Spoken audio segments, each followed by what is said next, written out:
I'll just hold it. Thanks. Did I bring water? Oh, thanks. Okay. All right. So exciting. Hi, good afternoon. I just want to say, first of all, God, this is loud. It really feels like I'm in America, and I get a great feeling about this place. So this is going to be my first of many visits to the US, because A, I love it, and B, you are the central point of all the poison when it comes to the things that we talk about. So, you're going to turn it down a bit? Yeah, it's very, very loud. Okay, so this is Let Women Speak, and the reason we've come to the US, and thank you all for coming, the reason we've come to the US is right at the center of all the lies are your social media giants, your pharmaceutical companies, your surgeons butchering children, your doctors giving kids puberty blockers, and the homophobia and the general toxic nature of all starts here. So thanks.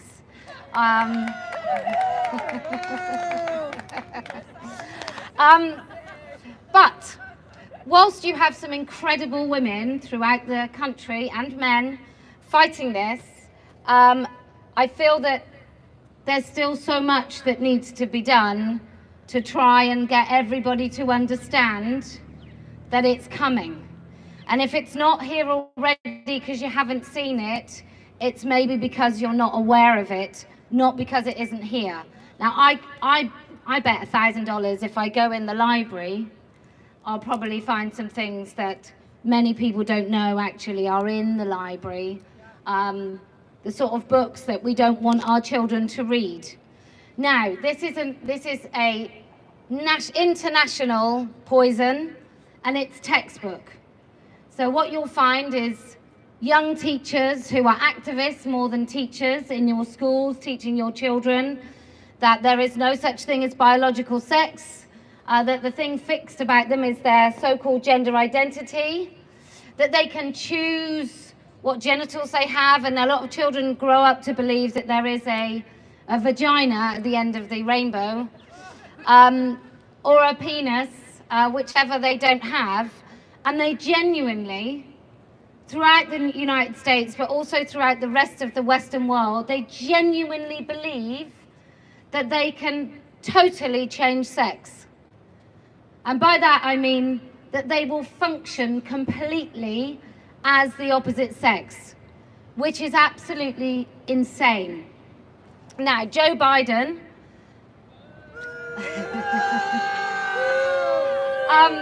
Joe Biden has found himself, well, I don't know if he's found himself. I don't really know if he knows anything about himself, to be honest. I think he's lost his way, if he ever had it. But his government, in day one, decided that what they would do is erase all women's rights. And we knew he was going to do it, right? But some people still voted for him. And he did say that he would use an executive order to push through the Equality Act, and the Equality Act is anything other than equal for women. So you've got Obama before him, who got rid of some of the Title IX protections, and then you've got Joe Biden, who's really pushed it forward and helped absolutely obliterate all women's rights. And now what they're doing as an act of kindness and love and acceptance and inclusion is they've decided that they will eradicate all the rights of girls and children. And so that's why we're here. And we're here because we are a global constituency of women, and we are the ones that are impacted the most. And whilst an unreality and being unmoored from the truth is bad for all of us, men, women, and children, it is our language, us being women, it's our language that has been eroded the first, and we're being erased. And so, the idea of Let Women Speak is we do that thing that you're supposed to have in America, which is the right to free speech.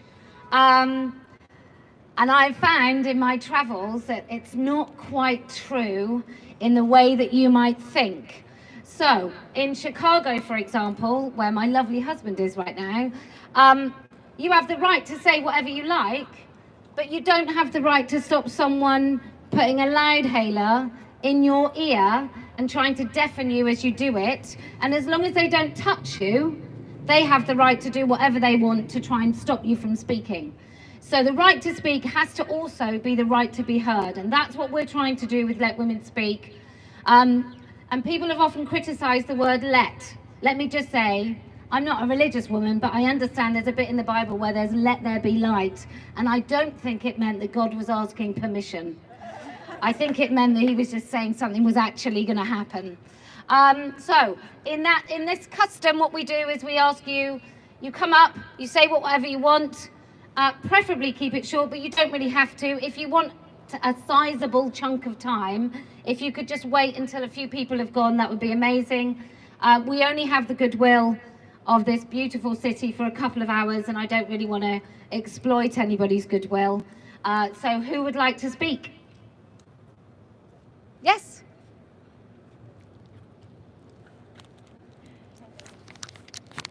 I thought it was going to rain. Come right here. And I'm just going to pin these on you, not that we really need it. We've got matching, whatever they're called. All right. I am here for the truth. I am the kid who recovered from sexuality-induced gender confusion after puberty. Blessed with a family that helped me accept myself.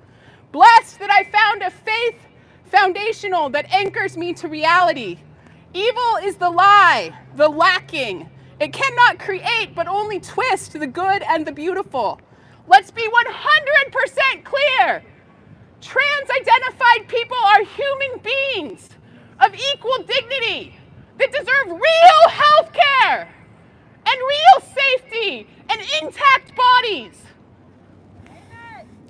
The people deceived by trans ideology, fleeing their biological sex due to confusion or trauma are not evil. It is trans ideology that is evil. We are here to defend women's rights, but more fully, we are here to denounce the lie and declare the truth. The truth that gender is imaginary, biological sex is real, and sex matters. The truth that humans only have two sexes, women who produce the large immobile gametes and men who produce the small mobile gametes. The truth that men and women are different, but different is not less than. The truth that a man in a dress is a man, no matter what his inner thoughts tell him.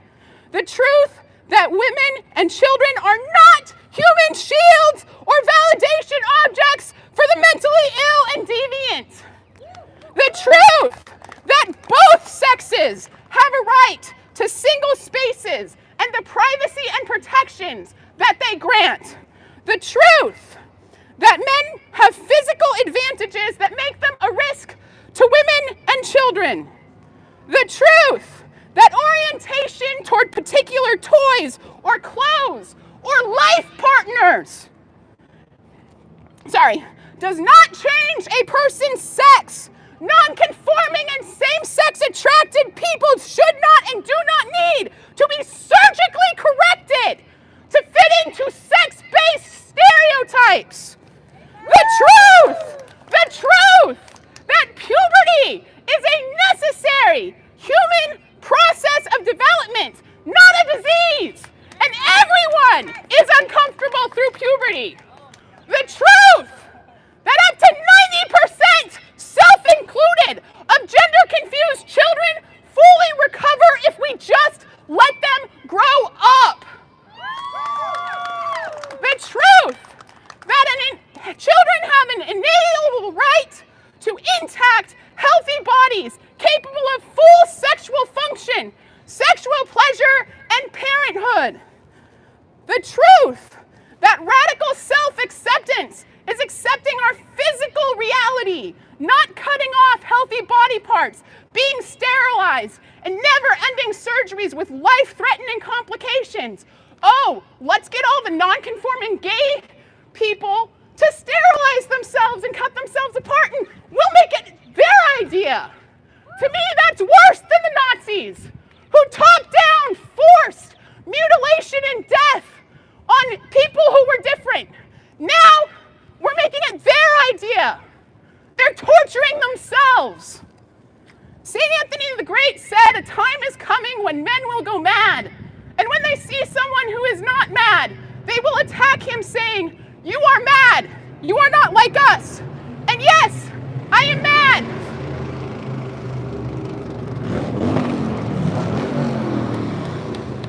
Yes, I am mad. I am angry.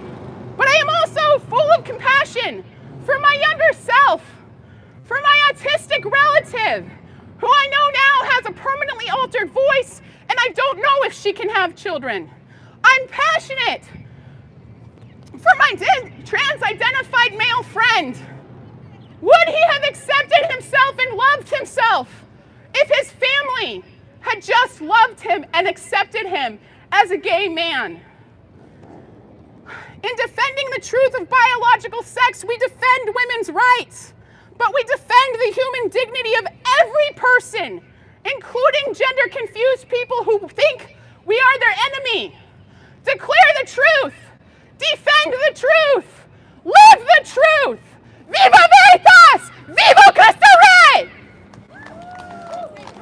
Oh, Mike, sorry. I'm enjoying some of the bewildered looks of people walking past.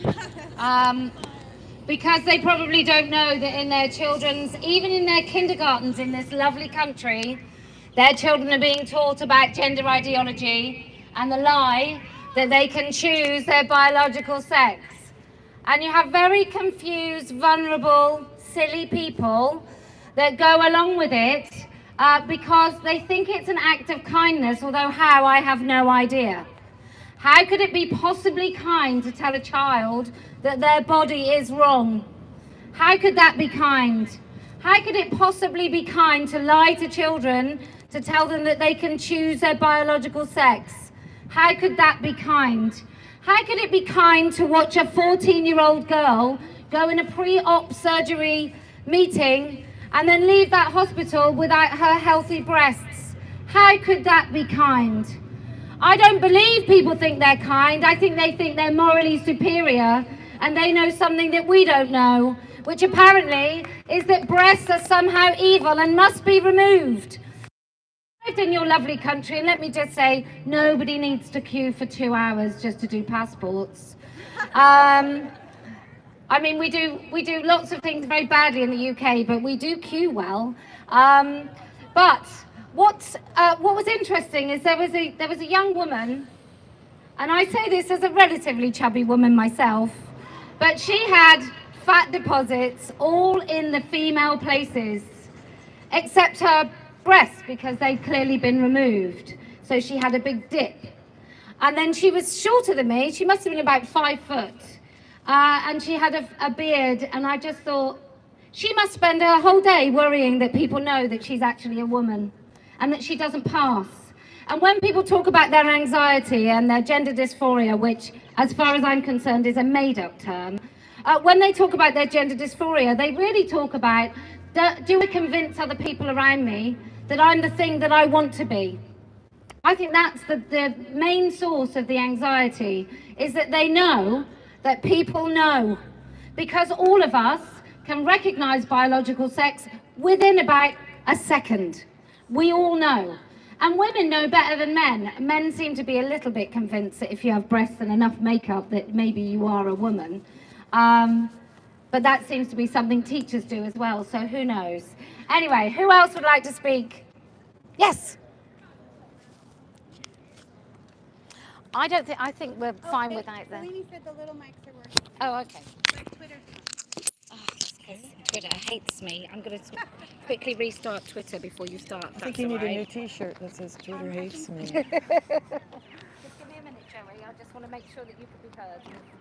If you just give me a minute. I've Good got to people stop of the X whole want thing. to hear you. I've just got to start the whole thing because a single protester over there. I know, I heard her shout. She's great. I like to play to And you an know, we audience. knew it was a woman. Yeah, we knew she was a I didn't woman. even have to look. We knew that was the woman that delivered that, didn't we? Yeah, what, over there? No. There, we're on. Hello, everybody. My name is Joey Bright, travel from California, and what I want to say for just a minute and a half, I'll say something myself, but I have a good friend named Annie. Kellie-Jay knows her well. All of us do that are on Twitter as no puberty blockers for children. Annie has been dealing with health issues for 2 years now. I've actually met her in real life. She tried to come here. She couldn't come. I'm going to read her piece for just a minute and a half. She says, hello, everyone. Many of you may know me from ex-Twitter as No Puberty Blockers for Children. Story of the grandmother who lost her grandson in 2017 to the gender cult when he was almost 7 years old. I so wanted to be here today, but my health would not allow me to travel from Boston. I've not seen my grandson since he was 8 because I would not affirm him being a girl. My husband, myself, and pretty much everyone in the family has been cut out of his life. He is now 15 years old, and I still have not seen him. In those 7 years, I have not only seen what this ideology has done to children and families, but to women and girls also. Males do not belong in female spaces, sports, shelters, or prisons, no matter what they identify as. Women and girls have a right to privacy, dignity, and boundaries, and no one has the right to give them away. I want to use my voice today to bring awareness to the many families that have lost their children to gender ideology. Beyond the parents whom my heart aches for, we have siblings, aunts and uncles, cousins, friends, grandparents, and great-grandparents. Today, my voice is for you, the extended family. Signed, Annie, No Puberty Blockers for Children on Twitter.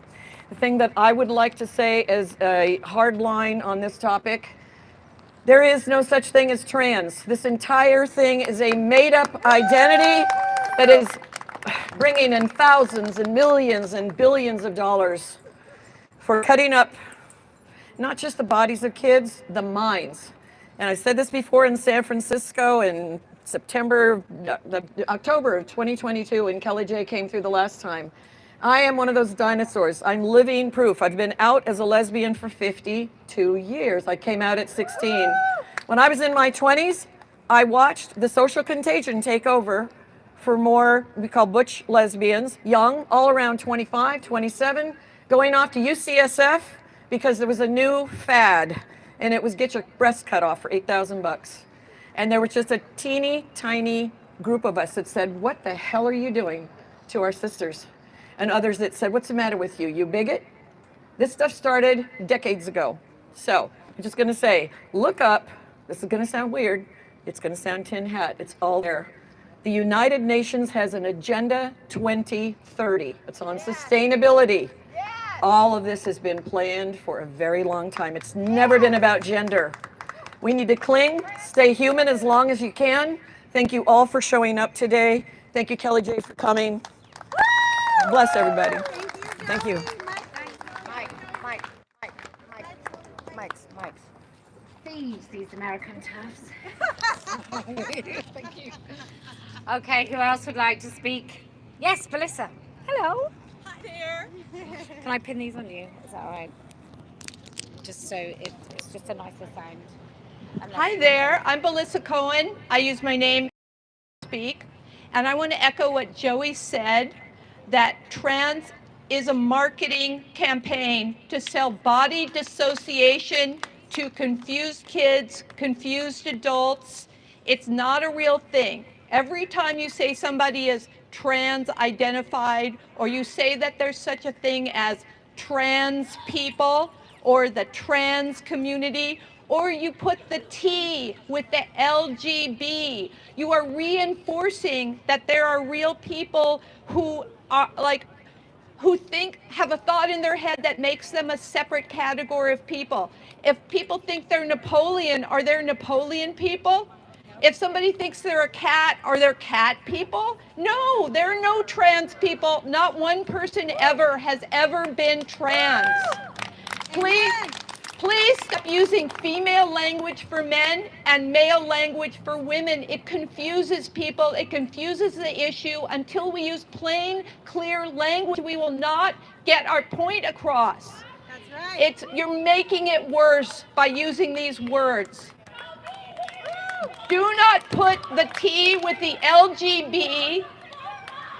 Same-sex attraction has zero to do with wanting a different identity or different sexual characteristics. It's apples and crowbars. It's not even apples and oranges. It's apples and crowbars. And really, just you be the change you want to see in the world. Just do not do it. Kellie-Jay doesn't do it. Dr. Julia Long doesn't do it. There are people who can show you how to never use these words. People say, oh, nobody will understand what I'm talking about. Does that seem like it happens when Kellie-Jay talks? Everybody knows what I'm talking about. I don't use those words, and I was inspired by Kellie-Jay and Dr. Julia Long. So please, just be the change. Make a change today. Thank you very much. Thank you so much. Thank you so much. Yeah, I think it's really important to, I'm just going to echo Melissa's comments on language. And I think once you start using silly words for men, and I include things like trans-identified, because there's no such thing. There are men and there are women, there are girls and there are boys, and there might be some of those people who have intersex conditions that really just still mean they're either men or women with intersex conditions. And if you know anything about chromosomes, you know that, sorry men, but women are superior because we have 2 X's. And what that means is they carry the memory to repair.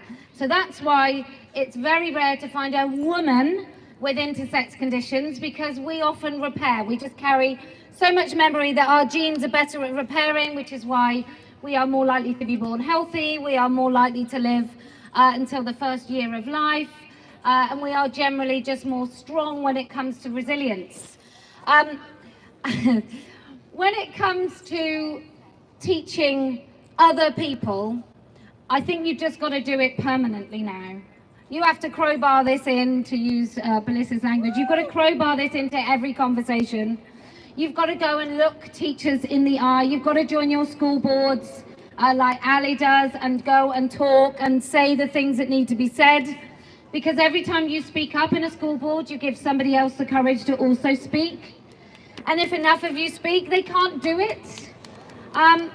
But also there's just such a problem with activist teachers. We also have it in the UK. We have teachers that go in fact, I spoke to a woman, she was Canadian, and she was teaching. I said, oh, what made you get into teaching? And she said, I've always believed in social justice. And I was like, well, there's plenty of other jobs then, because to be a teacher, you need to be wanting to give children a love of learning. That's what you need to be a teacher, not to tell children how to think, but to show children how to think, so that they can make up their own mind and be reliant on facts. So just to reiterate, we're here in the United States to say the words that we say all the time in the UK now, which is no woman has a penis. No man has a vagina. There is no such thing as non-binary. And transitioning children is profound abuse. And ignorance and silence is absolutely complicit to the mutilation of healthy children's bodies. Even if you walk by and just shake your head that women have the audacity to say these things in public. Who else would like to speak? Yes. Sorry.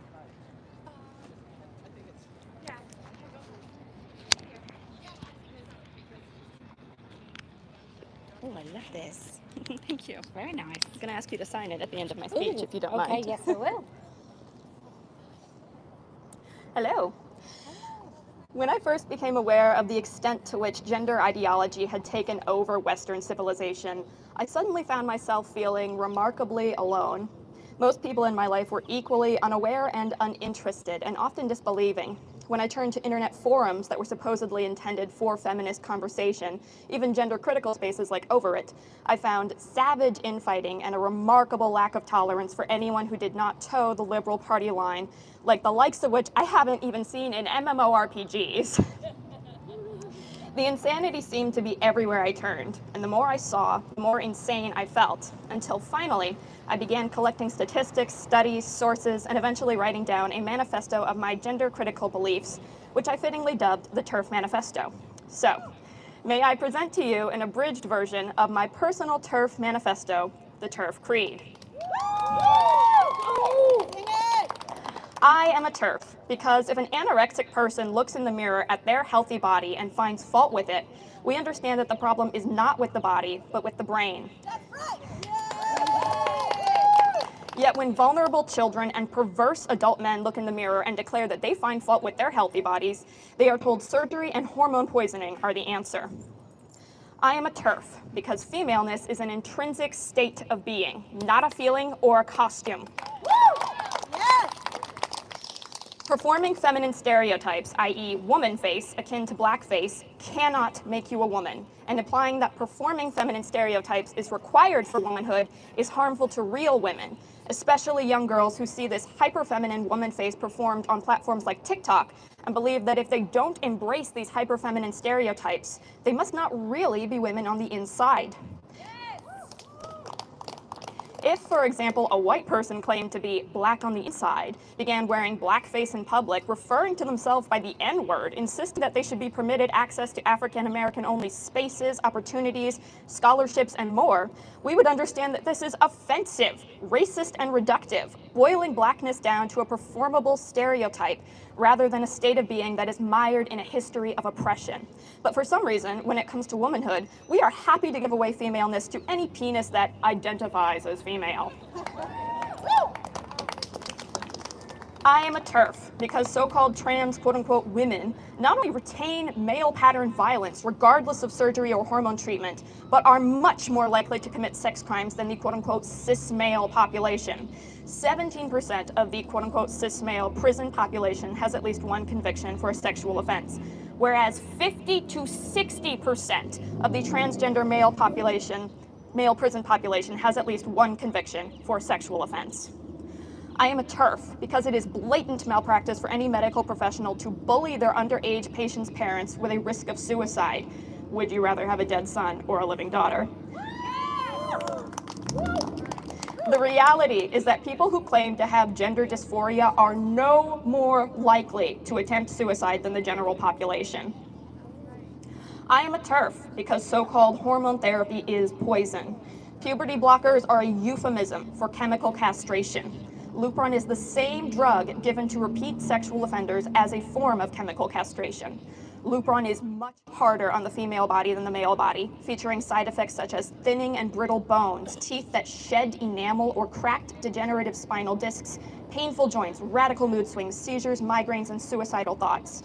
Some patients developed fibromyalgia. There were reports of fertility problems and cognitive issues. Other understudied but reported side effects include hair loss, brain fog, breast pain, uterine pain, endometriosis, vaginal pain, atrophy, clitoral pain, lower IQ compared to control groups, and more. Of children who do not have access to or are denied gender-affirming care, very few still want to transition by the time they are adults. Instead, they generally turn out to be gay or lesbian. The exact number varies by study, but roughly 60 to 90% of trans kids no longer identify as trans by adulthood. Surgery has not been found to improve how people with body dysmorphic disorders feel about themselves. Furthermore, in the most thorough study to date, a Swedish study which followed participants over the course of 30 years, quote unquote, 10 to 15 years after surgical reassignment, the suicide rate of those who had undergone sex reassignment surgery rose to 20 times that of comparable peers. One study found that 55% of participants felt they did not receive an adequate mental health evaluation before starting transition, and 75% of participants did not inform their doctors that they had transitioned. Female referrals, once a fraction of males, now make up 71.4%, or even 82%. Of these girls, up to 68.7% experienced same-sex attraction, making this a clear case of modern conversion therapy, akin to the lobotomies of the 1900s, which were primarily performed on same-sex attracted women and to a lesser extent on same-sex attracted men. The number of teenage girls with gender dysphoria, i.e. profound discomfort with their biological sex, has risen by 5,000% in 7 years. Funny, I can't think of any other possible reason teenage girls would be uncomfortable with their bodies. Can you? I am a TERF because since Target's gender inclusion bathroom policy was instigated in 2016, the rate of upskirt incidents has doubled and the rate of voyeurism has tripled. Since trans-identifying people that they claim that they only represent about 0.1% of the population, and men who commit acts of indecent exposure clock in at around 5%, likely higher, of the male population, the risk of predators using these policies to access women's restrooms is, unsurprisingly, quite high. Mixed-sex changing rooms are associated with more than an 800% increase in sexual attacks on women, and also increase the risk of voyeurism. Furthermore, blaming adult women for an adult man's potential attempted suicide is a documented domestic violence tactic as old as fucking time. It's so common that Mozart wrote a comedic opera about it. Così fan tutte. You can watch it. It's free on YouTube. If 25% of women have experienced sexual assault, then the mental health risks of this many millions of women being unexpectedly exposed to a stranger's penis in a space they thought was safe is a far greater concern than that of a 0.1% of the population having to contend with the reality of their own biological sex. I am a TERF because while the media may try to tell you that there is currently a genocide on trans people, I've never heard of a genocide where every victim was alive to tell the tale. Take the FBI crime statistics for the whole of 2020. Across the US, there were a total of 266 hate crimes against transgender people. In total, 44 members of the trans community were murdered.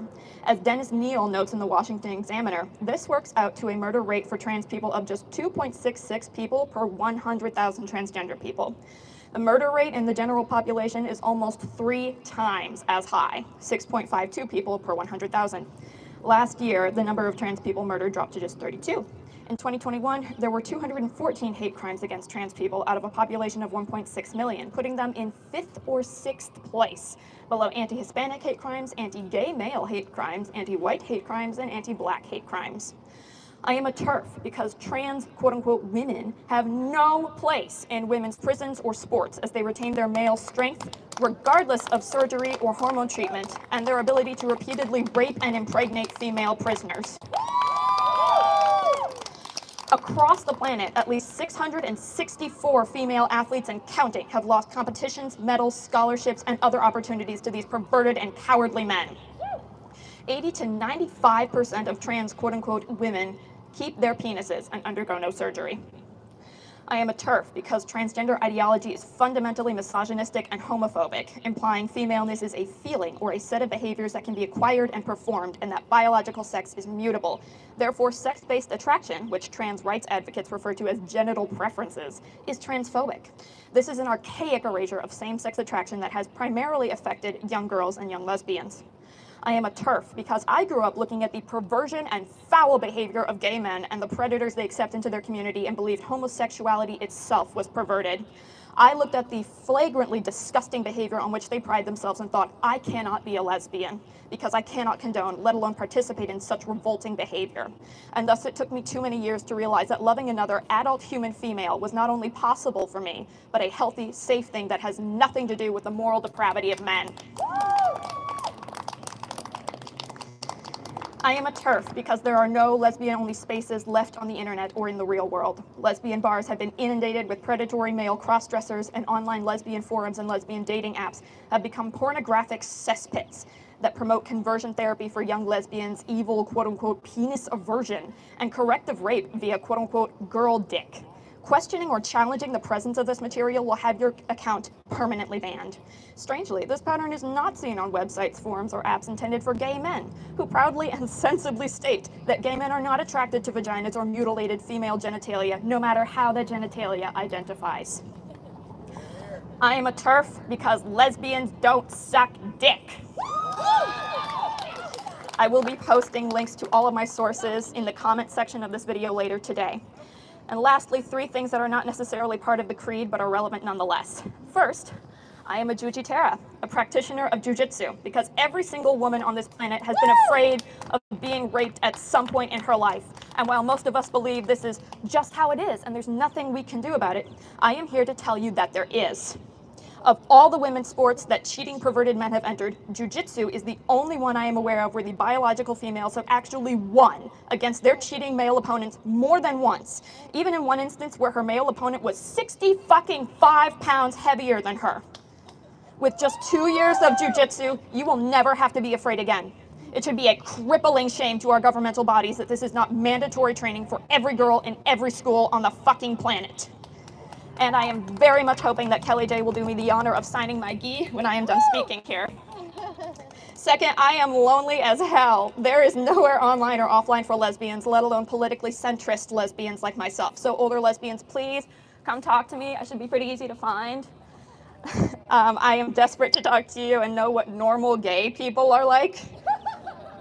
And finally, I am a vegan because I believe being kind to helpless, innocent animals is extremely important. I am a TERF because being kind to sexual predators is not. Woo! I will. Can I come to you in a minute when Yes. somebody else is talking? Thank you so much. Well done. I believe this is an open carry state. Yes, it is. Well, that's a comfort, isn't it? It's a little bit swifter, I should imagine, than training to do jiu-jitsu. It's also make my day. Is that what it is? Make my day. Make my day. I feel that I should have a different inflection on that. Okay, so Let Women Speak comes all over the world, and it does these things where we encourage women to come and say the things that they need to say, because our governments are definitely against us when it comes to the things that you can say at work. Your institutions are captured. We have the NHS, our police, our judiciary, all of our schools, everywhere you go, and it's just about to be June, isn't it? I'm so over the rainbow. I can't tell you. And I know for some people they're holding on for dear life, but I kind of feel it was never really about lesbians anyway, because it just seems to be like any group where there are men and women. Men do seem to take some sort of precedence, and I don't think the rainbow is any different. And I think actually gay men are being affected in the United Kingdom, because there are some very small girls with facial hair wanting to use gay men's saunas. I've never used one, but I understand that having a penis is quite integral to the enjoyment in a gay men's sauna, and they certainly don't have those. But in this state, I understand that you've got some decent leaders. That was a fly in my mouth. You've got some, I think that was because I said that. Maybe that was a sign. That was a Democrat fly. But you have some leaders who've actually stopped the mutilation of children in your hospitals. And so I think that's pretty spectacular considering how it is in the rest of the United States. I went and saw that magnificent predator called Scott Wiener I think I can say he's a predator. He certainly made me think like I would never leave a child in his care. And what he's done is he's got a sanctuary state, and I understand he's not the only person trying to offer, I think it might be Austin, Texas as well, is offering kind of, come here, we will cut up your kids, and we won't really ask too many questions. So be grateful really that that's not happening in this state. And I hope that that sort of policy spreads, but it won't if you keep it partisan. You really do have to start talking without the rest of the political ideology that might come with whoever you vote for, because that's the only way you're going to get through this. There are women on the left, on the right, and in the centre, and men But this is called Let Women Speak, so you will have to excuse me if I'm mainly talking to women. But you have got people on all sides of politics who don't want to be cutting up children, who think Jazz Jennings and the promotion of that very, very distressed young man is plain evil. And what you have to do is you have to find a way of just focusing on the things that unite you and forgetting the rest. And don't fall for it. Don't fall for the political footballs that are just given to you all the time. So you have to choose one or the other. It is possible to find a different way. So in the United Kingdom, I've started something called Party of Women. And I don't see any reason why we couldn't have one in the States, in Canada, Australia, New Zealand, and everywhere where we feel about this. It's not that we're going to be president any day soon or prime minister. It's that we're going to be involved in the political conversation, and we're going to be right there when somebody tries to set a policy in local or national government, when somebody tries to set a policy that is anti-women or is going to harm children. We need to be in that conversation. We need to disrupt these conversations where they just get away with this stuff. Okay. Oh my gosh, it's so hot. Yes, would you like to speak? Julie! Oh, it's so hot. Yeah, I was about to talk about that. Chicken boiling. Good hot day, Tulsa. I understand Kellie-Jay lost her mind when she got to America. It wasn't just the 2-hour wait. I don't know why she's wearing a full black pantsuit in the Tulsa sun, but keep her hydrated, please. We need her. All right, I'm from California. As she just mentioned, we have a lot of problems in California. They all start with Scott Wiener. Boo! Worst guy ever. Don't leave your kids or anybody. Ooh, gross. Try to support everybody who's speaking out on this. Support KJK. Support J.K. Rowling, support Kara Dansky here in the United States, support any organization that is supporting women. And don't be fooled by the ones that are pretending to support women and they've got men with penises in their group. Okay? Social media is a problem. These trans women / men with penises, but pretending to be women, are all over the place in tech, in government, in education, everywhere. We gotta fight back. Let's get our own party of women here. Join a local group of TERFs if you can find them. Reach out on Twitter, try to network, try to have a few drinks, and make some strategic plans to protect your area. We all have to do our part wherever we are. Protect the village. Protect the village? Protect the village. Maybe. It depends on who's in the village. Yes.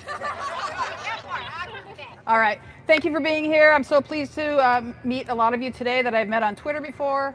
Let's keep talking. Let's not ever shut up. And no male has a vagina, and no female has a penis. Thank you. Thank you very much. Can I just say, in San Francisco, I wore polyester, so. Yes. I can take it. You're very welcome. There you go. Okay, first of all, look up autogynephilia. Let me set that there. That's my sign.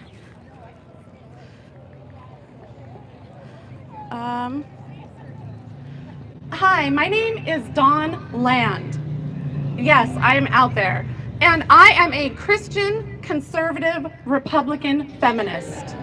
I am not afraid to stand in the face of hell to speak in defense of women and children, because that's where I live. Where I'm from, we call hell Seattle. I want everyone to know that Washington State does not care about women. It was in my state where the YMCA was one of the first businesses in the nation to push for men in dresses to have access to women's spaces. And no matter how hard we push back, women have continued to have our rights to privacy taken from us. Men in dresses are identifying their way into women's spas, women's sports, and even women's prisons. Washington State is so invested in allowing men in women's prisons that they passed a law blocking access to the women's prisons records because in Washington state, incarcerated women must suffer their state-sanctioned rapes in silence. Sorry. But most egregious of all is how Washington state pushes for the sterilization and mutilation of children, sacrificing an entire generation to gender ideology. And the gender groomers want as many kids as they can get. After all, Seattle Children's Hospital has 2 pediatric gender clinics. One of them is exclusively for kids with autism. But make no mistake, as long as child sterilization and mutilation is allowed in any part of the United States, no child is safe anywhere in this country. Last year, Washington state passed a law that if a child expresses a gender identity, the state will hide the child from their parents and help them get what they refer to as gender-affirming care. I filed Referendum 101 against this bill, but we fell about 5,000 signatures short of getting it on the ballot, and I really tried.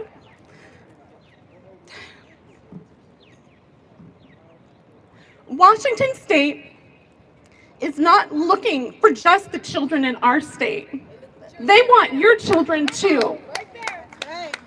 Just ask Texas, where it was discovered that Seattle Children's Hospital was giving puberty blockers and wrong sex hormones to kids, despite the Texas law against it. Washington state will hide kids from any state, from their parents, and provide them with sterilizing drugs and even surgeries of this so-called gender-affirming care. No child in this country is safe until we end gender ideology everywhere. Please, no matter where you live, no matter who you are, please be brave and speak against gender ideology, because trans women are men. Sterilizing kids is not health care. And no one, no matter their age, is born in the wrong body. Thank you. Thank you. If you're walking by and you think this is just a little bit of a fuss about nothing, just have a look at your local government policies. Have a look at where the money's spent. Have a look at how much your company spends on diversity and inclusion training. And then have a look at the month of June and see if you can move anywhere and long for a grey, as you're just absolutely covered everywhere in rainbows. And why? I just always find it a bit weird when a business, and we've got I live near a really small town, and they've got a pride parade, and on businesses it says LGBT welcome here. And I'm thinking, so before they put that sign up, did they say no gays? Like, were they just raging homophobes? Like, before they put the sign up? Before someone put a flag up, did they sack all their employees that were same-sex attracted? Or is this something else? Is this a way of saying we're really good people with doing absolutely nothing? Because it doesn't cost anything to put a flag up, but it might cost something to ensure that you help out single parents to make sure they can work, that you help out people with disabilities. In the United Kingdom, we have an issue with people who use wheelchairs not being able to use public transport, because often, even when they've planned their journey 2 to 3 months in advance, somebody doesn't turn up to put the ramp down, so they don't manage to get onto the train. Or most of the platforms throughout the UK don't actually go right up to the train, so they can't use public transport. We don't have buses that drop, but they do have rainbow colours. So in many ways, they've done so much to help people with disabilities see that other people are included whilst they can't actually be active members of their society because they can't actually get anywhere. So this is what we're talking about with diversity and inclusion. It's all nonsense and it doesn't mean anything. It's just virtue signalling. Would you like to speak? Do you need some help?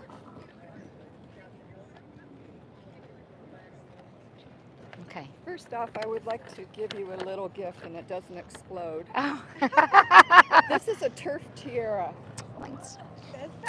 Thanks very much. Thank you. Thank you. Let me put that there so you can speak. Thank you. KJK has just won a TERF tiara for the Party of Women and for TERF Pride.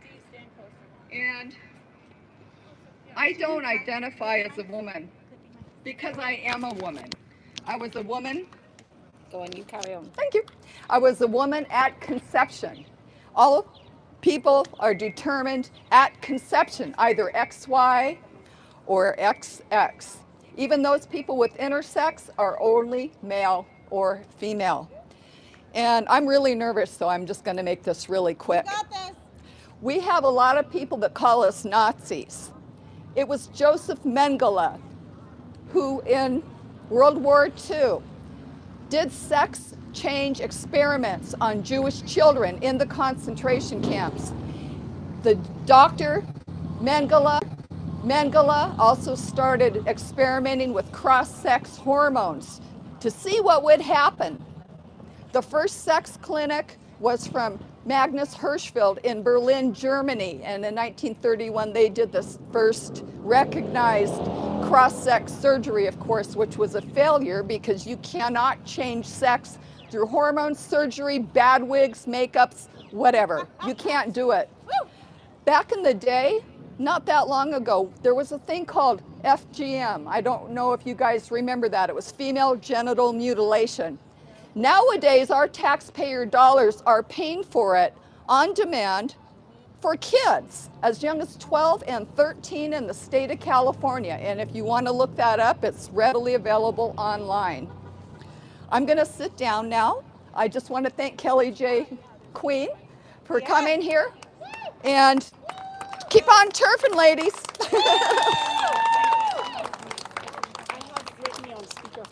Thank you. Oh, so sorry. It's all right. It's all right. Want to speak?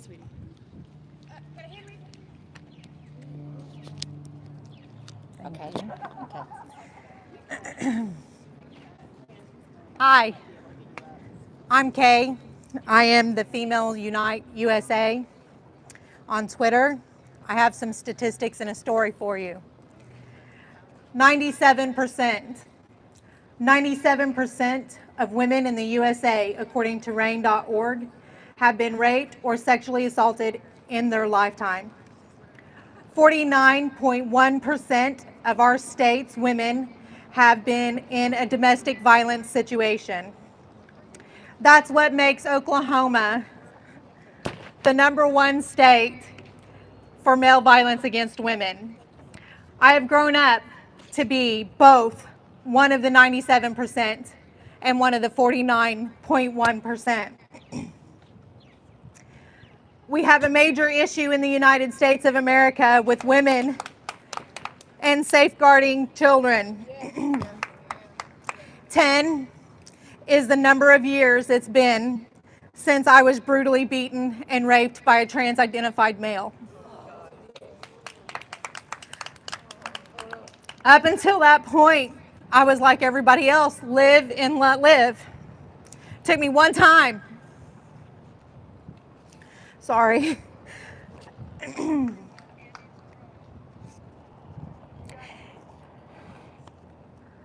This is my first time speaking publicly about this. You got this,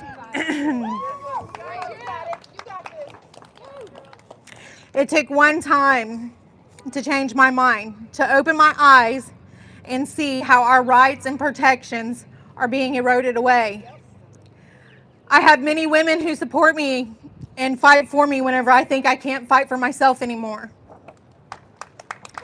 They lend me their strength and their courage. I've lost count of the number of people who try to tear me down. 2 is the number of trans-identified male students who have already beaten and sexually assaulted their female students in 2 separate high schools in the state of Oklahoma. 1 is the number of Women's Bill of Rights that was voted on and signed into law. 29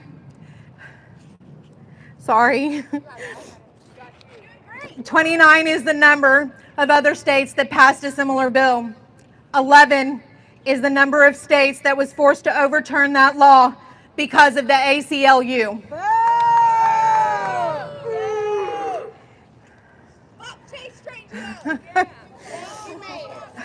One is the number of senators in the state of Missouri currently suggesting that a 12-year-old should be able to get married with parental consent.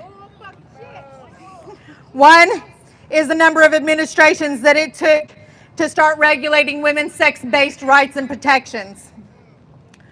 And also, it took 1 administration that took Title IX and allowed men, including predators, to play pretend and erase our protected sex-based rights.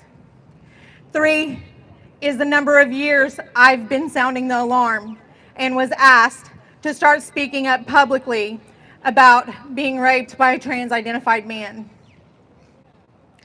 1 woman moving to my state is what it took to hear that alarm bell I was sounding.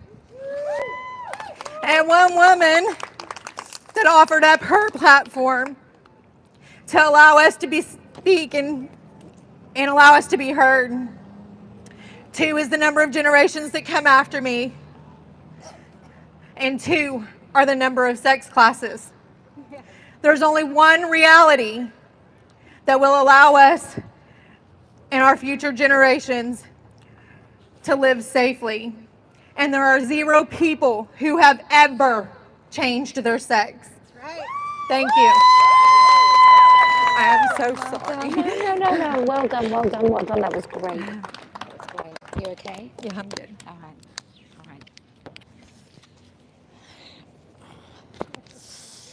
Oh dear. Okay.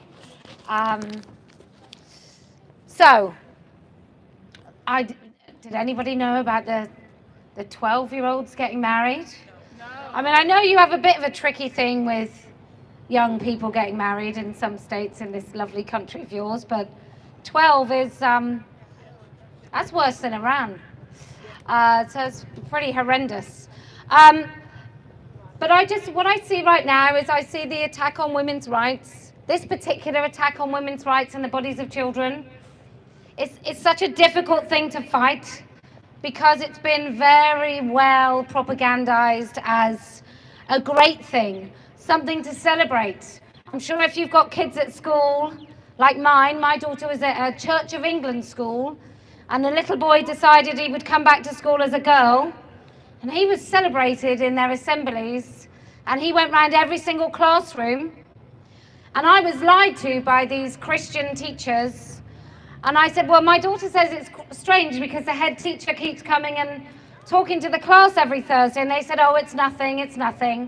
And my daughter was chastised for saying that she thought it would be weird if a man who called himself a woman was in a changing room with her, bearing in mind my daughter was 9 at the time, and she was punished and told she was unkind and unchristian, although the secret is we're not Christian. But she was told she was unkind, and it wasn't a Christian thing to do to say that a man was weird who wanted to go in female-only spaces. So this is what's happening to your kids, and often what's happening to women everywhere is they are self-excluding. So it's not just that you're told that you can't come in, but you just feel unwelcome and you just don't go anymore. Maybe you've given up the gym, maybe you no longer go to your favorite shop, maybe you now order everything online because you don't want to go in just in case there's a man with a camera phone who's putting his little hand under the under the door. And can I just say, this is the only time at which I would ever advocate wearing stilettos. Because they will really hurt a hand, especially like a flat palm, and damage a phone. So there's many upsides to the crippling footwear called stiletto. But that's what's happening. We're self-excluding. And what's really dangerous, and I think Kara Dansky mentioned this a really long time ago, much more eloquently than I can, is that some children won't even use or have used habitually the word woman anymore. They won't know the word expectant mother. They won't put those two words together anymore because it will be birthing person. They won't know about breastfeeding because it will be chest feeding. And that's what happens with this sort of erasure. Nobody will say to your child, you cannot use that word. They just won't have heard it. They won't know that the word mother is such a beautiful, wonderful word that's now being co-opted by men with bad plastic surgery who are hopping into beds pretending they've just had a baby when it's been a woman that they've exploited and they've ripped that newborn away from their mothers. So this is another way that women are attacked, and I fundamentally think the one thing that they do before they've done anything else is they totally erase the word mother and the role of mother, and they pretend that anyone can be a mother or a parent, and they just can't. And so that's what they do, because we mothers, we protect our children, and then women in general, they protect families, and then men preside over all of that, and they protect their wives and the children. But without that, whilst we emasculate men and say that there's no role for them whatsoever in society, and at the same time we tell women that they don't really have an extra special connection with their children, we leave us all vulnerable. All of us. Okay, so before I carry on, yes.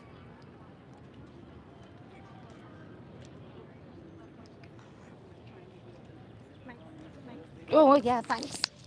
Can I pin these on you? I'll pin them quite high. Sure. I'm no Mary, but I'm finding the mic. Sorry, my love. Okay, I'm Marjorie from Dallas, Texas. Last weekend, a lady in Denton, Texas, at a concert complimented me on my Let Women Speak and Stop Female Erasure stickers on my rollator.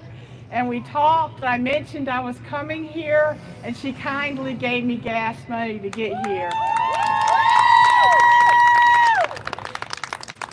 And the reason she did is she works for an IT company, and they have a women's group for women engineers and programmers. And recently there was a man in a dress and a tacky wig who invaded that space and bent their ears for 15 minutes with a bunch of narcissistic mansplaining. And she complained to management, and I appreciate her courage.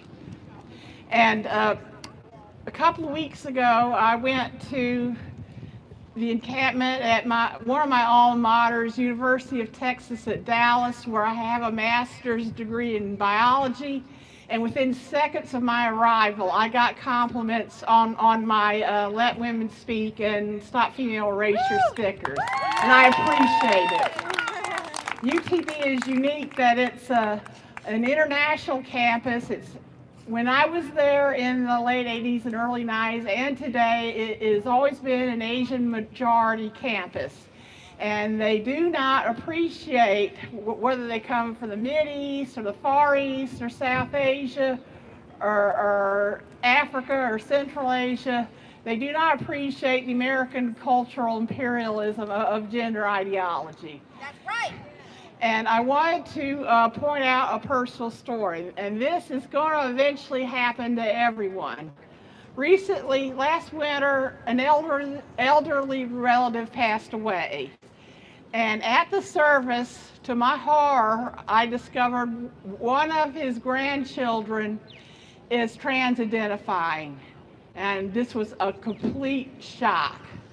She's under 18, is wearing a binder, was wearing a suit and a bow tie, and using a male name. She's much smaller than her brother. There's no way she will ever pass as a man.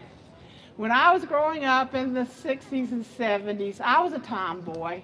It's okay to be a tomboy. That's right. It's okay to have a short haircut. It's okay to dislike the color pink. It's okay to like math. It's okay to like engineering, like the lady who gave me the gas money. We do not have to conform to these horrific 50s stereotypes that mercifully I'm not quite old enough to have lived through myself. I'm very grateful to have come of age in the 70s when it was okay for us to non-conform, when it was okay for a boy or man to like the color pink or to be artistically inclined. We do not have to slice the breasts or the nuts off of people, be they gay or lesbian or bisexual, or be they developmentally disabled or just gender non-conforming like I was. Last winter, I had a goatee for 4 months. It got too hot for me to keep it longer than that. Still a woman is okay to have a natural beard. If you have a mustache or a goatee or beard, it's okay. It does not make you a man. It does not mean you have to inject testosterone. It does not mean you have to slice your breasts off or have a radical hysterectomy. And I'd like to conclude by applauding Joey Bright for bringing up the biodigital convergence and the fourth industrial revolution. I recommend the research of Kay Yang at stopfemaleerasure.com. I recommend the work of Jennifer Billick at the 11th Hour blog.com. And I also recommend the research of Allison McDowell, who recently moved next door in Arkansas at wrenchinthegears.com, and she really goes deep into the biodigital convergence. And she has a former friend here in Tulsa, Julianne Romanello, and her YouTube channel, Hearts Over Hexagons. She gives a lot of talks around Oklahoma, giving information from primary sources about the biodigital convergence and how trans is part of this larger agenda. So thank you very much. Have a good day. Oh, yeah. Thank you for that. Who was, oh, well done. Oh. You all right? Yes, I am. I'm so excited to meet you. Good, me too. Sherry Teja from Iowa says hello and thank you. Oh, thank you. Let me just do this. Thank you. It's a bit low, I think. But I still want to see your face. Thank you. All right, hello everyone. My name is Aja Lyons. I'm a PhD student at Oklahoma State University. I am a writer and a historian. I want to talk about the gross, disgusting racism of gender ideology. We are only 1 mile from the Greenwood District. Some of you may not be familiar, but in 1921, white Tulsans bombarded on the Greenwood District, a predominantly black area. They burned homes. They murdered people. All because of the jealousy of the wealth that this small community was building. Also because of their mindset that black people and white people should not socially engage. There was what they called miscegenation and mixing, and they had an issue with that. People are meant to be together. Gender ideology separates us. That's right. Now, as a historian, done some research, women and children were horribly affected. Men were murdered, but the women, so many miscarriages, so many lost babies, so many babies that were sick, so many babies that died because of the gross trauma of the Greenwood Race Massacre. And now, when I hear black women now referred to as black birthing bodies by people that call themselves progressive, by people that say they're anti-racist, it's monstrous and it is a lie. That's right. This country was founded on the enslaved labor, primarily of black women, by being forced to be used as broodmare. Those were women. Many of them were girl children, birthing as young as 11, 12, 13 as the economic foundation. Their personhood was taken away. They were nothing more than vessels, cervix havers, uterus havers. And now they are reducing all women to nothing but our parts, nothing but spare parts for surrogacy, for delusion, for objectification and commodification. And this is not what we will stand for. We are for women. That's right. A woman is not a man because she has her cervix removed, her uterus removed, her breasts removed. And when I see this gross capitalization on women and our bodies, what will they then storm next? What will then be set fire on next when we say no? When we build our own? Spaces for women are spaces for healing, spaces for truth, spaces to flourish, spaces to learn. It is not for a man to colonize because he removes his genitalia, because he grows out his hair, because he puts on a dress. And I am so honored to stand with all of you today. I am so grateful for the state of Oklahoma having some semblance of sanity. That's right. But let's think about all of the women in other states who don't have it so easy. Even in other red states, such as Iowa, where children, 11, 12-year-olds, puberty blockers, cross-sex hormones. It's not happening in our state, but it's happening elsewhere. In states like Washington, where our lovely Dawn is from. Other countries. And these people, I'm going to wrap it up, these people who claim to care about black lives, who claim to care about black bodies, and they're pumping these drugs to Africa. Not assistance with infrastructure, education, stopping human trafficking, I don't know, child marriages, or using orphans for trafficking as children to God knows who else, but people who can just spend $20,000 and get a baby. But they're pumping puberty blockers and cross-sex hormones. If black women could identify out of womanhood and become men, I think they would have done it during fucking slavery when they were getting raped every day. Thank you all for listening. Love you so much. Thank you. That was great. Thank you so much.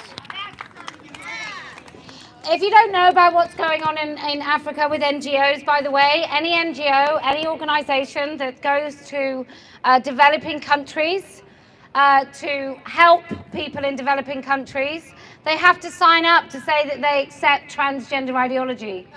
So if there was for example, if somebody wanted to go and help lesbians in South Africa to try and avoid the corrective rape of lesbians in South Africa, they can't do that unless they accept that men can also be lesbians. So that it's transgender ideology parasitically invades every single space that it goes to, wherever it goes, and it affects every single person. There is not a single person that will identify themselves as something out of the transgender ideology that isn't an activist first. So if that's your doctor and they claim to be trans, they're trans before they're your doctor. If it's your kid's teacher, they will be trans and an activist before they're your kid's teacher. Even if it's kindergarten, wherever it is. In my local GP surgery, I recently went and there was a woman who was, she had very large breasts, but they were flattened with a binder I mean, it was a very hard-working binder, but it didn't work. And she had short hair, and she had a big he/him pronoun badge on. Now, I'm relatively well known. If you know me, right? And you either think I'm marginally all right, or you really hate me a lot. And to think that this woman would have access to my confidential data, as well as my children's confidential data, filled me with absolute dread. So then I had to try and put a privacy block on my own medical records, because I know that she's an activist before she's anything else. She's an activist first. Yes, resistance.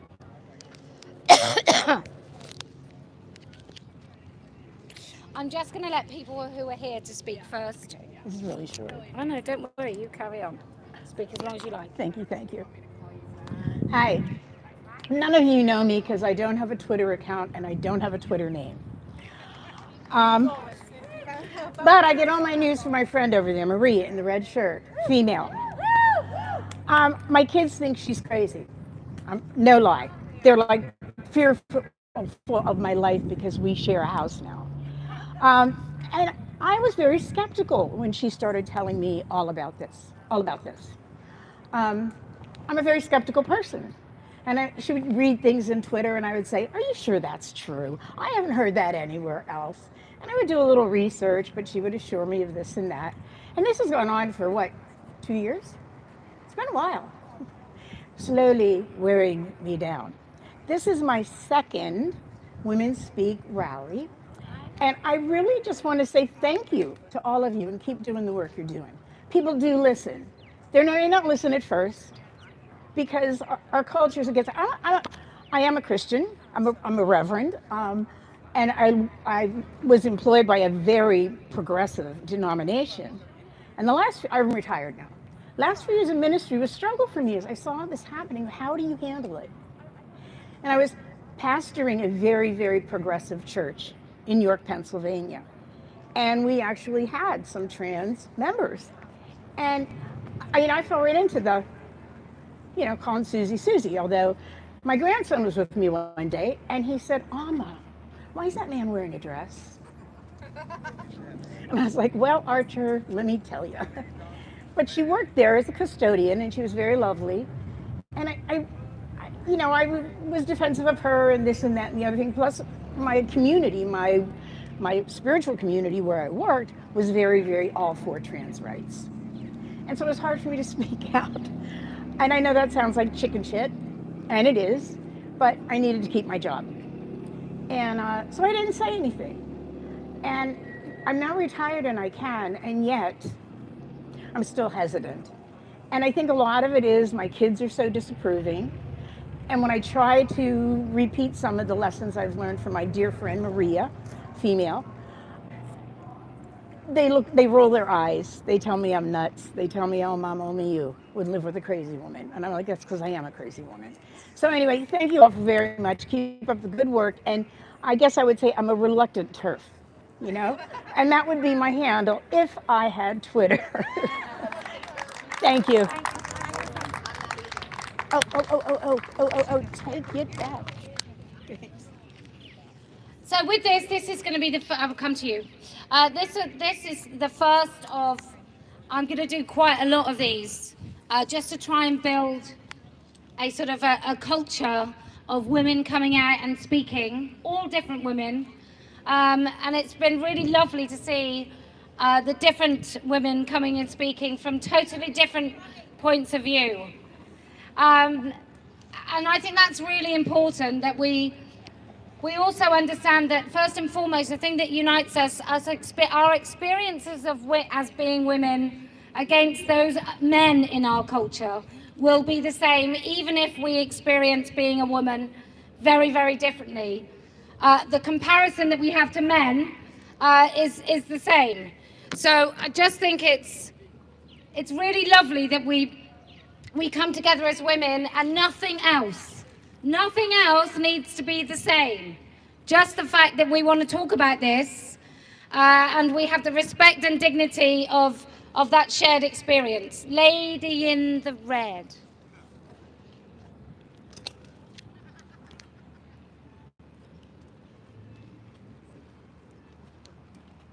I'm just going to pin them both up high, okay? There you go. I just want to say, I don't know if this is awkward, you're kind of a celebrity crush of mine. Oh, thank you. Hi, my name is Tierney. I'm 17 years old. I, for a long time, didn't want to listen to my mom when she would talk about the gender ideology because I wanted to fit in with everyone at school and I wanted people to like me. And most of my life I was bullied growing up. I was always very different and never really fit in with the popular girls. We found out that's because I'm autistic. I was misdiagnosed for 8 years, something like that, with ADHD and ODD. I was molested at a young age by a friend, and then I got to the age of 13, and then I was sexually assaulted by a friend again. And when I told the school about it, they didn't do anything. They didn't care. They put us in classes right next to each other. I told my assaulter's sister because she was the only other person home. She was my friend. I became friends with him because I was friends with her. She didn't believe me. She told me that he would never do that. That's not the type of guy he is. And that was really hard for me because it took a lot to even be able to say that right after it happened. And I was trying to ask for help. And she didn't want to believe me. She didn't listen to me. I didn't tell my parents right away because I was ashamed. I thought I had done something wrong for letting him touch me like that. I ended up telling my uncle first, and he was getting ready to go to his house. And then I told my mom, she's over there in the women's shirt. I told my mom about it it was when we were in an argument. She was asking why I had been acting so different. And I was like, because this happened to me and I haven't told anyone. She started crying. I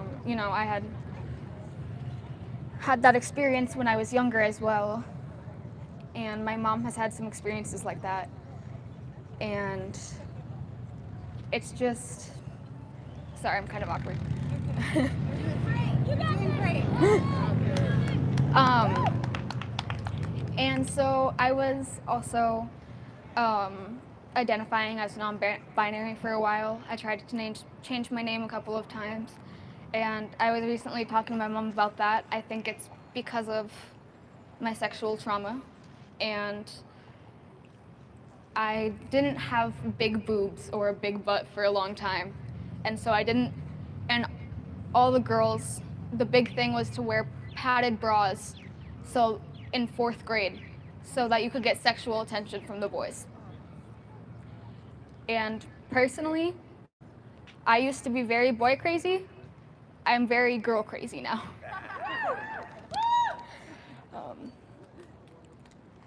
And I came here to learn, hear different perspectives, and I also wanted to be able to tell my story where I wasn't going to be judged or put down for being too sensitive.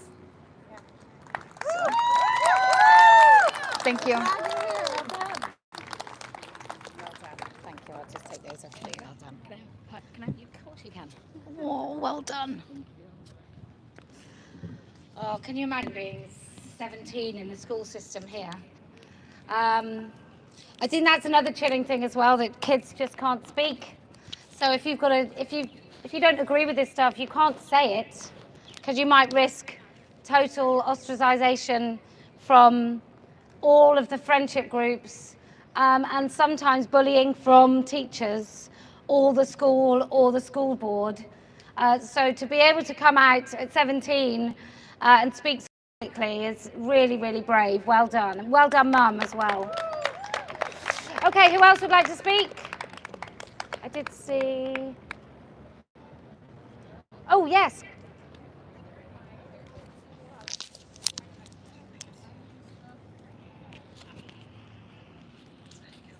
Hi. Thank you so much for coming. You're very welcome. Thank you for coming. You all right? Yeah. Okay. All right. Hello. I'm so sorry to be annoying. It's quite close. Okay. If you can. Is that okay? Like Can everybody hear me? a bit closer. That's better. Can everybody hear me? Okay. All right. Hi, I'm really nervous. I was not sure if I was going to speak, and I kind of threw this together this morning, so just bear with me. My name, thank you. My name is Elizabeth. I'm a woman, I'm a wife, I'm a daughter, I'm a sister, I'm an aunt, but most importantly, I am a mother. I drove down today from Minnesota with my daughter and my friend. I wanted to be here today. I've wanted to come to previous events, and I haven't been able to, and I've struggled with finding the courage to speak. And once I found the courage to speak, I really struggled with figuring out what I was going to say. I have so much to tell you all. The past couple of years have been so intense in our lives. I want to tell you about the 21 years that I have worked as a registered nurse and how gender ideology has completely disrupted my profession over the last 5 to 8 years. I want to tell you about how angry I am at my fellow nurses who have completely abdicated their duty of care, of evidence-based practice, of advocacy for the well-being of their patients, and of truthful and honest education of both patients and the public. I want to tell you how betrayed and let down I feel by my own profession. I want to tell you about how I am a survivor of childhood abduction and rape, and about how one night in August of 1991, my childhood was stolen from me, shattered, and in a split second, the entire trajectory of my life was changed. I want to tell you that for years after that happened, I would steal my older brother's clothing, which was several sizes too big, because it was easy to hide my body from the world. I want to tell you how for years after that happened, my body was my prison. It was a trap that I could not escape. I could not escape what it meant to walk in this man's world in a woman's body, and I hated myself for that. I want to tell you all that if this social contagion of childhood medicalization had existed in 1991, I would have gladly identified out of being a girl, and I would have been the first in line to have my breasts removed. I want to tell you that it wasn't until I became a mother during my first pregnancy that I was able to stop hating my body, to stop thinking of it as a prison or a trap.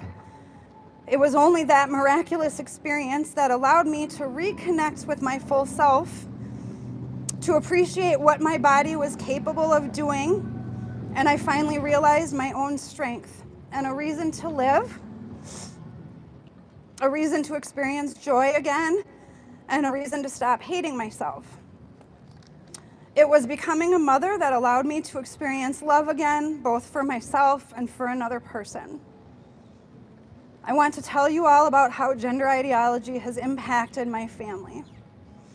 How my daughter started trying to identify out of her sex after she was sexually assaulted, after both of her grandparents died suddenly with no warning, and our family was turned upside down with grief. I want to tell you that when I realized that my daughter was disassociating due to trauma and autism that was misdiagnosed as ADHD for about 10 years, I went down the rabbit hole and I realized that so many teenage girls were now identifying out of their sex bodies, and that so many of them had histories similar to mine and similar to my daughter's, eating disorders and trauma and autism. And I realized the pathway that my daughter was starting to go down, and my immediate reaction was over my fucking dead body. I want to tell you that when I tried to talk to my friends and family, when I reached out for support, I was dismissed. I was called a bigot. I was told that I was hateful. I want to tell you about the many nights that I felt so hopeless. I thought it would be easier to just die. All I could do was cry. As my husband tried to comfort me, both of us severely depressed, both of us hopeless, abandoned by literally everyone in our lives. It was us against the world. I want to tell you that the way gender ideologies has uprooted my life has made me feel more alone than I have ever felt before, until I found TERF Twitter. So thank you all. Oh gosh, sorry. I want to tell you about how my daughter asked me to take her to a therapist because she was having suicidal thoughts and she was self-harming. I begged those therapists not to affirm her. I told her what her underlying issues were and that she was using gender identity as a crutch and a tool to deflect and distract from dealing with her real issues. They told me that they understood and they would honor my wishes.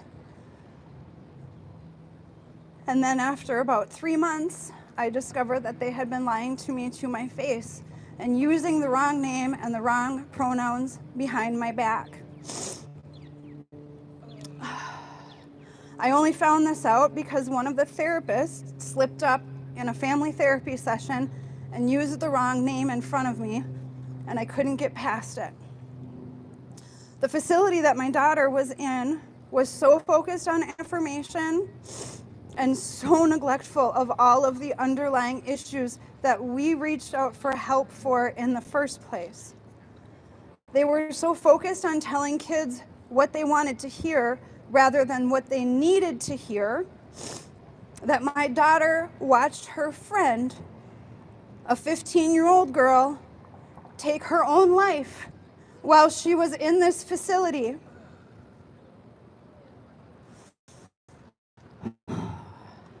I want to tell you all about how my daughter finally desisted and that she finally came clean and told me that she wanted a new name and pronouns because she didn't want to be herself anymore. She thought that she had too much baggage and that she was too damaged and that a new identity would fix her.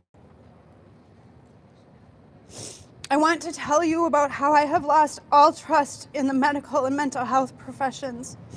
I've seen too much, and the trust has been completely broken beyond repair. I also want to tell you that my family is strong, and we are working on putting our family back together and putting the pieces back together after the trauma they inflicted on us. I want to tell you about how I have been meeting with my state legislators, and I have been submitting written testimony to every single bill that has come up in my state for gender-affirming care. I want to tell you about how when I sat down with the author of the Minnesota State ERA, okay, I'm gonna wing it from the rest of this, you guys, sorry. When I sat down with the author of this bill, and I told her that as a survivor of childhood rape, it was extremely important to me to have single-sex spaces, that it was extremely important to me that I am the one who sets and enforces boundaries around my own body. This woman looked me in the eye and told me, "Your story is valid." I cannot tell you how much I hate that word. "Your story is valid, but I have to think of the greater good." The greater good being erasure of women for mentally ill, perverted, fetishistic men. Right. I woke up this morning to an email from a conservative lobbyist in Minnesota who I've been working with. And she informed me that they announced last night that our state legislator is going to take a vote on the ERA today. They have enough votes in the Senate to pass the ERA. I left Minnesota a completely equal citizen, and I'm going to return second class. I want you all to know this is coming your way. We're one of the first states that is doing this, but it's coming to all of you. If you do not wake up and start fighting back now, we are going to lose everything that our grandmothers fought for us. For years, I have spoken out publicly about sexual violence because I don't think society gets it right. I think people mean well, but I don't think society gets it right on either side. I don't think society listens to survivors. I think society speaks over us. And I have felt my own motivation to try to raise awareness about sexual violence against women and girls. And now I feel like I am on my own, a survivor, alone, against the world, trying to make everybody understand what is happening. We're with you. Thank you. No men belong in female spaces. I don't care how they identify. I don't care how they feel in their head. I can see with my own eyes and I can hear with my own ears that you are not a woman. And you do not belong in places where women have to be vulnerable because of our anatomy. Just to use the bathroom, we have to remove clothing. You don't belong. Women say no. Survivors say no. Mothers say no. Thank you. Well done. Thank you, Kelly. Well done. That was so brave. Well done. Okay. So the reason I came to this beautiful city is because this American woman who runs Let Women Speak America, Rosie the River TERF, she goes by, or Ali Snyder, she moved here, and then because other places you may have seen, we go, and the TRAs come out to try and stop us talking, and then it becomes a battle about women's voices over men's voices and shrieking, crazy women voices. And so I want to go to, like that one. So I want us to go places where people are a little bit too comfortable in thinking that this demented ideology has not landed firmly in their cities, and it has. It absolutely has. And so that's why we decided to come here, and that's going to be the sort of places I'm going to be visiting over the next few months. Just sort of fly in, do an event, and go home. Because even though I really annoy my children, they do quite like me being at home. Anyway, here's Ali.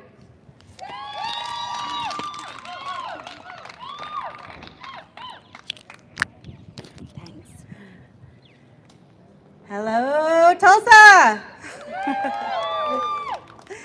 Hi, Let Women Speak. Thank you, everybody, for coming. I want to thank Kellie-Jay. Kellie-Jay Keen turned my life around several years ago. Listening to her speak the truth unapologetically in clear, plain language helped me say things that I was only comfortable thinking before. So I started speaking out. I started speaking at school board meetings in Davis, California.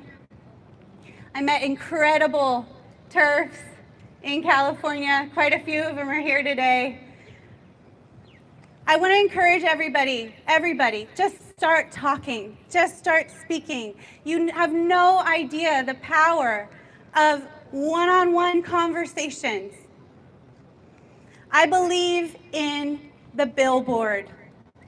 Long before I was given the incredible opportunity by my boss, our dear party leader, to actually help work for her and run the US store, I believed in the billboard. I wore my billboard shirt all the time. It started so many conversations. You would be amazed by how many people come up to you when you're wearing the pro-reality truth.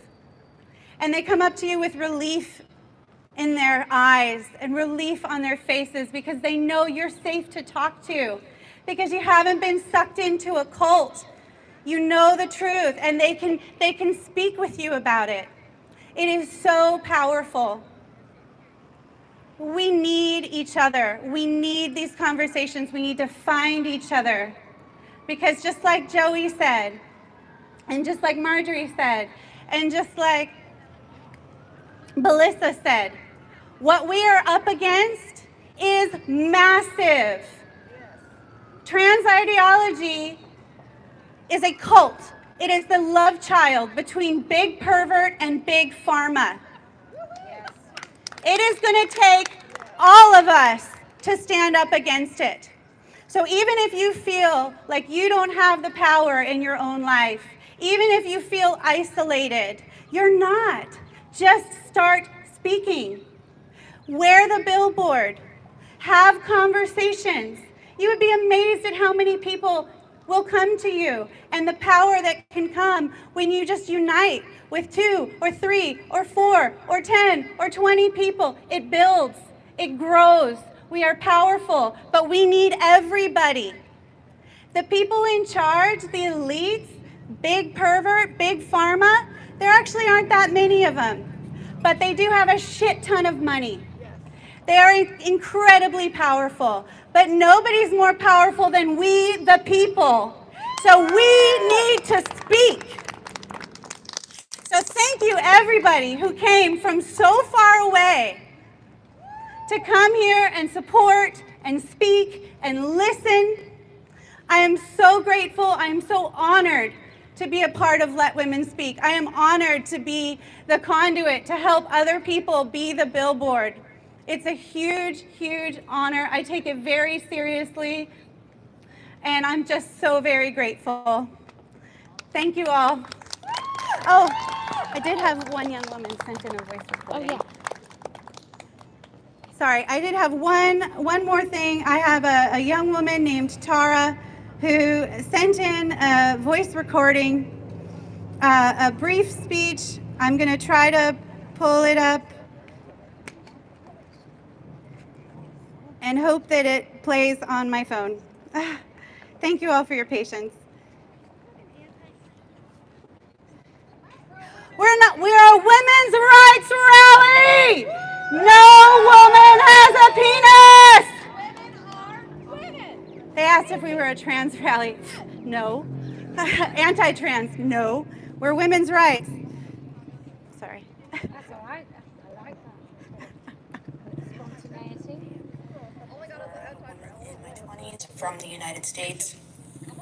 Even though I cannot be there in person, I need to say something. I hope this message I'm going to say will reach across all political aisles, especially to intersectional feminists of America. I need everyone listening right now to do a quick exercise on their phones. Go to terfisaslur.com, read every screenshot there, and replace the word TERF with woman. Women are allowed to have different opinions and don't deserve threats for them. No child can consent to hormones, puberty blockers, and surgeries. No men should be in women's bathrooms, changing rooms, sports, domestic violence and rape shelters and prisons. Use the bathroom and spaces that belong to your biological sex. Women deserve privacy, safety, and dignity. There are many women saying no. Listen, women's voices matter, your voices matter, my voice matters. I am a Black woman who is also saying no to the trans community's racism. I believe in freedom of speech, as we need to see and hear all forms of speech to fully get an understanding of things going on. These are some of the words from liberal men who identify as trans and trans allies. First tweet is, No matter how much pink you wear and how much importance you base on your reproductive organs, black and brown women are still seen as masculine, boo. And this is before trans people became visible. So maybe shut the hell up because transphobia affects you too, idiot. Second tweet. If black beasts who happen to be born with vaginas can call themselves women, then trans women are indeed women, out here looking like big brolic beasts in musty wigs, but always have something to say about trans women. Third tweet. As long as trans women are not women, then black women are not women either. Fourth tweet. In response to someone tweeting, a lot of white trans girls act like men, cut that shit out, a white trans male responded with, so they act like black women? Fifth tweet. Dear black women, if you are against trans women, please understand it's because you devalue yourself as a woman/female and use aversion to mask your self-hatred. Sincerely, my dick in your mouth. Sixth tweet. What would happen if someone's preferred pronouns were the N-word? A white trans male asked. These are the words of a conservative white man who identifies as trans, who posts about his open love of Adolf Hitler, calls black people the N-word. Here are some quotes directly from his page. Racism is my business and business is good. I survive solely on caffeine, estrogen, and racism. He called a black voting bus a N-word with a hard R bus and said that 12.7% of black voting population in America was 12.7% too much. On a comment about imagining a world without black people that calls black folks the N-word, he wrote, wouldn't it be nice if that was the case? And someone in his comment said, it feels good to be human, unlike other races, he responded with, count your blessings for real. The trans community has had many opportunities to ask for their own spaces over the years, but instead infringes upon children's rights, women's rights, and spaces. This is not about kindness, inclusion, or love. The fact that women worldwide cannot safely say no, their own beliefs and feelings without security says a lot about where we are today as society and how we treat women as a society. Misogyny and racism is alive and well. Women everywhere, I ask you to please speak up, make calls, legally protest, and legally go to your lawmakers' public offices in some way to help protect children and women's rights. The recent Title IX revisions proposed aim to erase women in law and in sport. Women will not be erased. We will roar. Thank you, Tara, for sending that in. Zara, sorry. Thank you, Zara, for sending that in. Lovely. All right. You want to speak?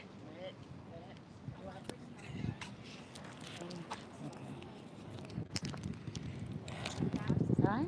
Yes, I'm good. Good. My name is Gabrielle Clark,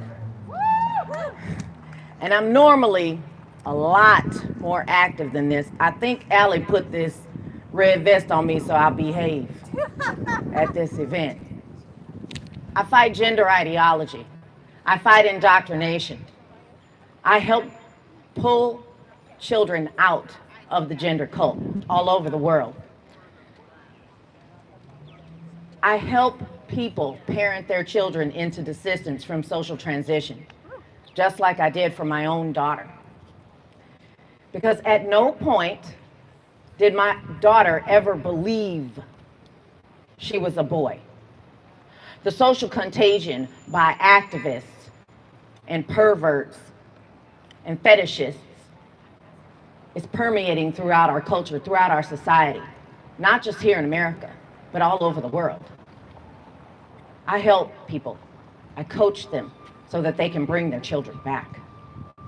All over this world. I have the best program in the country. I have the best program in the world because we're affirming reality. We live in reality from the smallest molecule to our very galaxy. We look at these things, we analyze these things. We tell the truth. We speak the truth. We do it publicly. I encourage every woman I know to go out and speak publicly. I find lawyers for parents. I filed one of the first federal lawsuits against indoctrination in America. Sue they draws off, that's right. I even got a meme. Yes, sue they draws off. Protect your First Amendment rights. Protect all of your rights. You know, we always talk about how we fought for these rights, you know, our country, our grandfathers, fight wars for these rights, and we're not going to fight for them? Go out there and sue somebody. If they violate your rights, sue they motherfucking draws off and be unapologetic about it. Because let me tell you something I did, and I was homeless with nothing. We had nothing when all of this started. And I'm under an NDA, but I live in a nice bungalow on the beach now, right? So I encourage everybody to go out there and make that happen. Because if they won't act right, then you bring them to heel with money. If they won't listen to you, then you take the power away from them through lawfare. They would do it to you in a heartbeat. I have given testimony for amicus briefs all over the nation. My testimony it goes viral every time I get in front of any kind of government body.